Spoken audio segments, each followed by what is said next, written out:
যুক্তরাজ্য বিএনপির নবগঠিত আহ্বায়ক কমিটির অন্যতম সিনিয়র সদস্য শরীফুজ্জামান চৌধুরী তপনকে সংবর্ধনা দিয়েছে বহির্বিশ্ব জাতীয়তাবাদী ফোরাম কুলাউড়া উপজেলা ফ্রান্স শাখা।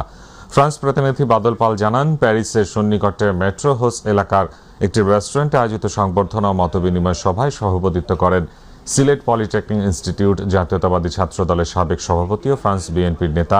শাব্বির আহমেদ চৌধুরী এবং প্রধান অতিথি ছিলেন ফ্রান্স বিএনপির সাবেক সাধারণ সম্পাদক এম এ তাহের। কুলাউড়া উপজেলা ছাত্র দলের সাবেক যুগ্ম সাধারণ সম্পাদক ফ্রান্স বিএনপি নেতা মুরাদ আহমেদের সঞ্চালনায় অনুষ্ঠানে উপস্থিত ছিলেন ফ্রান্স বিএনপির সাবেক সহসভাপতি মাহবুব আলম ডাঙ্গা, মোহাম্মদ মির্জান আলী, সাবেক যুগ্ম সাধারণ সম্পাদক রেজাউল করিম রেজা, ফ্রান্স বিএনপি নেতা ইলিয়াস কাজল, কবির আহমেদ সহ ফ্রান্স বিএনপি ও সহযোগী সংগঠনের নেতৃবৃন্দ।